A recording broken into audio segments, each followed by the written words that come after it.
9:33 dira eta tarte honetan, asteazkenetan, ekonomia arloko albisteak aztertzeko hartzen dugu denbora. Mari Jose Aranguren Deustuko Unibertsitateko ekonomia katedraduna da eta orkestra lehiakortasunari buruzko Euskal Institutuko zuzendaria. Mari Jose, egunon, Bai, egunon. Entzungo dugu elkarrekin atzo grabatu nion, Ales Arriolari, Espriko zuzendariari, eta entzungo dugu, bere gogoeta.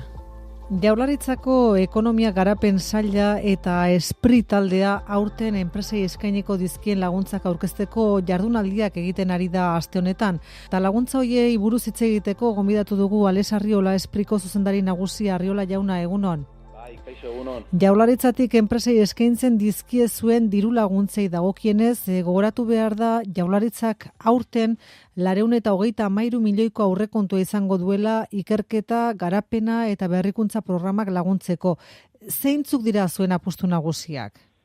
Bai, apustu nagusienak, lehen laburbilduta esan duzun moduan, 4.0 industria digitala, zibersegurtasuna, nazioartekotzea, berrikuntza, ekitzaientza eta teknologia dira gehien bat. Hortaz aparte be, finantzak eta erramintak ere baditu eta baita ere industrialde eta teknologi parkeen modernizaziorako laguntzak. Hoiek esango genuke direla tresna nagusienak. Nazioarteko zeri dagokionez, zen norabide dute Jaurlaritzaren laguntzek, merkatu berriak bilatzen lagunduko dizue? Bai, azkenean laguntzak itzen dira enpresen arabera, bai enpresen tamainan arabera, baita be ze merkatutan lan eitzian edaben arabera, eta baita be merkatuetan daken egoeran arabera. Adibidez, ahulak diran merkatuetan lan egiteko programa konkretu batzuak ditzu, adibidez, sakondu programa, non enpresa txiki tartaine zuzenduta daona, eta helburu moduan dauka enpresen lehiakortasuna hobetzea posizio ahula duten merkatuetan. Hortaz aparte beste eratko laguntzak ere baditugu indartsuago diran merkatuetan ere. Nazioarteko ekonomia nahi zuzen ere, hitz egin beharko genuke Donald Trump, Estatu Batuetako presidenteak iragarri duen neurri horri buruz. Altzairuaren eta aluminioaren gainean muga zergak iragarri ditu eta ze analizi egiten duzu? Analizia da, gaur egun harrigarria dela mundu ireki batian bizi garala, digitalizazio buruz hitz egiten dugula, mugarik ez dagola eta Estatu Batuak moduko herri batek olako neurriak hartzea. Zeran, herri aurreratu bat dan moduan arraro eitzen da enpresen lehiakortasuna olako neurriekin lortu nahi izatea. Euskadik beti apustu egin du epe luzerako proiektuak, teknologia eta berrikuntzan eta oinarrituak. Hortaz, harritzekoa. Eta gero, oraindik aztertu beharra dago zenden benetako eragina euskal enpresetan. Zein da zure irudipena? Irudipena, alde batetik altzairu eta aluminioari jarritako arantzelekin, badirude eragina ez dela ingogorra izango, baina badaukagu enpresa bat konkretuki, horrek sufritzeko aukera asko ditunak, baina oraindik ikusteko dago zeintzuk izango diren neurri konkretuak automozioarekin ere, eta hemen horrek nahiko garrantzia du guretako, bertan gure enpresa presentzia asko dutelako, da ikusi behar da zein izango da azkenian Trumpek hartuko ditun erabakiak. Beraz, aztertu beharra dago, ez da berri ona, eta neurriak hartu beharko dira, Europa mailan erantzun bakar bat emoteko, eta erantzun gogor bat emoteko Estatu Batuetari. Hortaz, automoziora ere zabaldu liteke zure ustez arriskua, eta aipatzen duzunean, altzairugintza arloan badela euskal enpresa bat nozitu dezakena neurri horren kaltea, ze enpresari buruzari zara? Adibidez, tuboak fabrikatzen dituen enpresa bat, Araban dagona, Tubos Reunidos da, bazkenean horrek ere, oil and gasan sektorearekin, baduelako nahiko presentzia Estatu Batuetan, ez? Eta hori da bideetan agertu izan da, enpresa honi buruz, eta gero beste batzuek ein txikiago batean, ez? Behar bada enpresa izan daiteke gehien sufritu dezakena, eta automozioari buruz, itxaron behar zeintzuk izango diren hartuko dituzten neurria, oso garrantzitsu izango da guretako hartzen duen erabakiaren arabera. Gero, Europak agindu du neurrian, baina erantzungo duela. Karta sendoak dauzka Europako Batasunak erantzun alizateko? Bueno, azkenean, lehen esan duen moduan, mundu konektatu batean bizi gara eta komertxaki oraindik gehiago. Azkenean, danok erlazioa du bai importatu edo bai esportatu egiten ditugun produktuekin, beraz, beti dago erantzuteko modu bat, baina ez dut uzeko menegarra denen gerra bat zabaltzea. Orain arantzala jartzea estatu batueri, azkenean beti hirugarrengo batek abantai hartuko du eta egora guzti honetaz aporratxotuko da, merkatuan indarrezko posizio bat hartzeko. Beraz, hartzen den erabakia bata edo bestea dela, asko pentsatu beharrekoa. Trumpek mugazergak iragartzerakoan segurtasun nazionalaren klausula aipatu zuen, Estatu Batuetako bertako altzairua eta aluminioaren defentsako industria kolokan jartzen zuela. Zuri sinesgarria egiten zaizu arrazoia? Ez dut uste inongo zer ikusi duenik, azkenean Trumpek bere hauteskundeetan promesa batzuk egin zituen eta, logikoa denez, haiek bete nahiko ditu, baina justifikatzea segurtasun nazionala arantzelekin edo OTANek dituen gastuekin ez daka ez hankarik ez bururik. Eta Mexiko eta Kanada mugazerga horietatik kanpo utzi ditu, Ipar Amerikako merkataritza libreko tratatuaren birnegoziazioak aurrera egiten duen neurrian, horrek esan nahi du Europarekin ere antzeko estrategia bat planteatu lezakela Trumpek? Bueno, zein jakin Trumpek zedakan buruan, ez da? Horrek gauero bere ideiak Twitterren bidez jakitzen ditugu, beraz saia esatia Trumpek zedakan burua izan liteke, behar bada. Eta berba izan liteke, azkenean Txina edo beste herri asiatikoen aurkako mugimendu bat izatea eta Europa kanpo geratzea. Baina gaur egun zeinek daki. Gaur egun Europa arriskuan dago, Trumpek iragarritakoa betezkero, beraz, momentu zegoera hori da. Zu Txinan lana egindakoa zara, bai. Eta han ere sortu dute alarma. Trumpen neurriek ze eragin izan dezakete mugazergen gaineko neurriek bi erraldoi hoien arteko merkataritzan? Bueno, ez bien artekoan azkenean Euskadik ere horren eragin izan dezake. Hau da, Estatu Batuak bere merkatua izten baldin badu, gertaliteke Asia edo Txinak bere produktua Europan sartu nahi izatea. Horrek esan nahi du, Europako prezioa jaitsi egin direla, horrek esan nahi du. Euskal edo beste Europako altzairu, beste produktuetako fabrikatzen dituzen enpresek ere sufrituko dutela prezioen jaitsiera honen gaitik. Azkenean, oso harri ikusten da, mundu konektatu batean bizi gara eta leku batean gertatzen dena bestean ere gertatzen da. Beraz, asko zaindu behar ditugu eta horrelako neurriak ez dira inoiz onak izaten. Bueno, adi jarraituko du Esprik eta Jaurlaritzak oroar Trumpen iragarpen hori azkenean zertan mamitzen den eta nola erantzuten duen Europako Batasunak. Ales Arriola, Espriko zuzendari nagusia, eskerrik asko Euskadi Irratiaren galderei erantzuteagatik. Izueri, agur.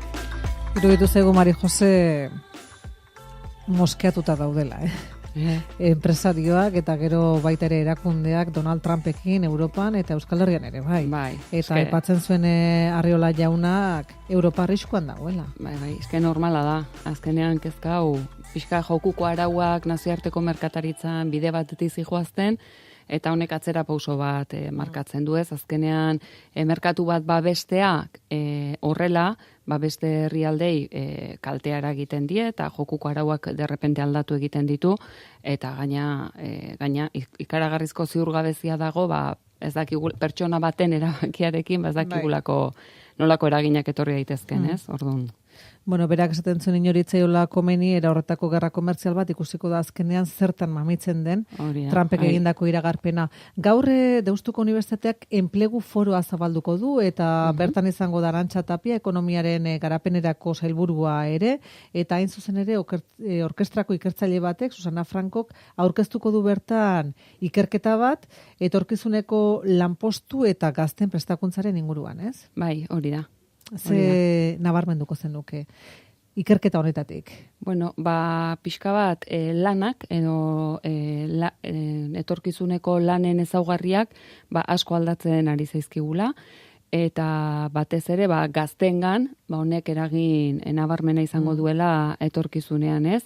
Hemerez ziurgabetasun egoeran bizi gara hemen. Hori da, bai. Ari dira oso lan mota desberdinak sortzen, pixkat merkatuak eta enpresetan sortzen ari diren bilakaera eta produktu berrien evoluzioaren arabera ere bai, eta orduan hemen ere malgutasun handia beharko degula egokitzen juteko, bai unibertsitateetatik, bai prestakuntzako lanbideziketako zentruetatik eta bar, eta bai pertsona bezala ere bai, egoera berri hauetara egokitzen joateko. Komeniko litzateke, akaso nondik abiatzen garen pixka marrazki bat egitea, ez da?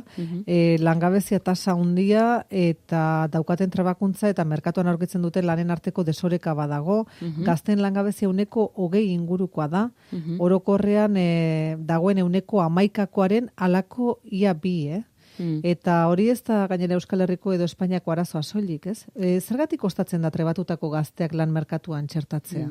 Bueno, lehenengo gazten langabezi tasa beti izaten da bataz besteko langabezi tasa baino altuagoa, ez? Alde batetik denbora bat ematen duelako, ikasketa bukatzen dituzunean lana bilatzea, eta orduan denbora horretan langabezi tasa bat dago, eta bestalde baita ere lan postuetan edo lan merkatuan dauden beharren eta prestakuntzaren artean beti ematen delako gap bat. Edo, ez da ajuste perfecto bat ematen, dauden lan postuen beharren eta lanerako prest dauden gazten prestakuntzen artean, ez? Eta orduan hori denborarekin, jutentzea prestakuntza osagarriak egiten, egokitzen, edo enpresetan bertan prestakuntza jasotzen, da orduan egokitzapen horrekin gapa txikitzen joaten da. Baina hasieran normala izaten da, egia da hemen desberdintasuna handiagoa dela, baina beste tokietan ere hori ohikoa da, gazten langabezita saltuagoa izatea. Gizarteko adin piramideak kezkara egiten du. Orain aste batzuk Pricewaterhouse etxeak Euskal Autonomia Erkidegoko enpresari eta zuzendarien artean egin zuen inkesta batek esaten zuen hurrengo urteetan Euskal enpresak 100.000 langileren falta izango dutela. Langile kualifikatuei eusteko arazoak daudela ere, aitortzen du inkesta horrek. Zuek orkestran ze iritzi duzu hurrengo urteetan izango dugun adin piramide horren inguruan? Hombre, ez dakigu justo zenbat faltako diren. Osea, zehaztea hori oso zaila da, 1.000 izango diren, edo 50.000. Hori da, Baina, ikusten da, sortzen ari diren lan behar berriak, lanerako prestakuntza berrietan eta bain zulo daudela, ez? Esate baterako orain dela hilabete pare bat lan bat aurkeztu genuen, komunikazio eta informazio eta komunikazio teknologia berrietan eta dauden profesionalen beharrei buruz, eta hor ikusten da, hainbat profesional espezializaturen beharra dagoela, ez? Eta hor utxunea dagoela. Orduan hor azkenean dago, lan merkatuan dauden beharren eta pertsonen prestakuntzen arteko desoreka bat bezala. Hori nola gainditu, beharrak hain azkar aldatzen dijoaztenean, eskatzen du askoz ere elkarrizketa maizagokoa eta estrategikoagoa egotea enpresa munduaren eta lan munduaren artean, eta prestakuntzako zentroen artean. Hori ematen ari da, prestakuntza dualeko apustu guztiak, lanbideziketan, unibertsitatean, indarra handi hartzen ari dira, ez? Eta nik uste neurri batean, horiek bide egokiak direla, gap horri aurre egiteko. Etorkizunean, gaur egungoen aldean, bestelako lanbideak ere beharko dira. Gainera, langilek ahalmen transversalak ere beharko dituzte. Adibidez, taldean lan egiteko gaitasuna, eginkizun desberdinak egiteko malgutasuna. Ausartzen zara, Mari Jose, adibideak jartzen urte batzu barru izango diren lanbidei buruzkoak? Urte batzuk barru izango direna baino gehiago, oain ikusten aigean berri batzuk, ez? Adibidez, digitalizazio prozesuetan, big dataren analizirako behar diren gaitasunak, edo adimen artifizialaren inguruan behar diren gaitasunak, asko dira sektore desberdinetan emango dan digitalizazio prozesu sakonen ondorioz sortzen ari diren lanpostuak dira. Bestalde, baita ere bioteknologiaren inguruan, pixkat hainbat medikuntzarekin eta farmazi lotutarekin dauden behar berriak sortzen ari dira. Oso lan espezializatuak dira, ez?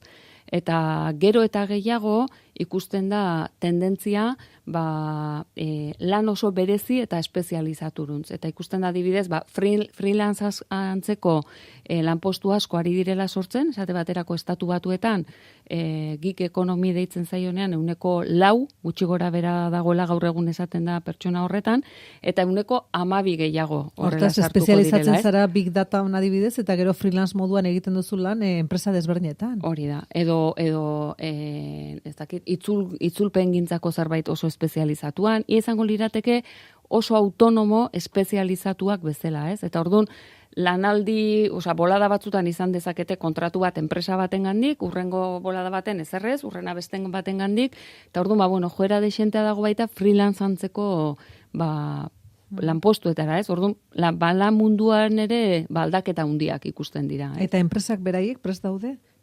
Bestei eskatzen dieten eraldaketa hori egiteko? Adibidez, behar transversal horietarako edo esaten ari gerez, ekipoan lan egita gero eta garrantzitsuagoa izango dela, edo jarrera proaktiboa eta lidergoko jarrera ukitzea pertsonengan oso garrantzitsu izango dela eta bar. Eta hori ikusten da enpresetan, aurrera pausuna barmenak ematen ari direla, ez? Orain dela urte batzuk hemen euskal enpresa askotan oso antolaketa jerarkizatuak genituen, ez? Gero eta gehiago enpresa askotan, minifaktorietan, taldekako lanetan eta bar, ari dira baita ere lanean, Oraindik horri bultzada bat eman beharra dago, baina hor antolaketan eta aldaketa handiak ematen ari dira baita ere. Bueno, esan dakoa, Deustuko Unibertsitateak enplegu foroa zabalduko duela gaur, bertan izango da Arantxa Tapia ekonomiaren garapenerako sailburua, eta hain zuzen ere, Susana Franco, orkestrako ikertzaileak aurkeztuko du bertan, egin duzuen ikerketa hori, etorkizuneko lanpostuak eta gazteen prestakuntzaren inguruan. Mari Jose Aranguren, eskerrik asko gurekin izateagatik, Mila esker.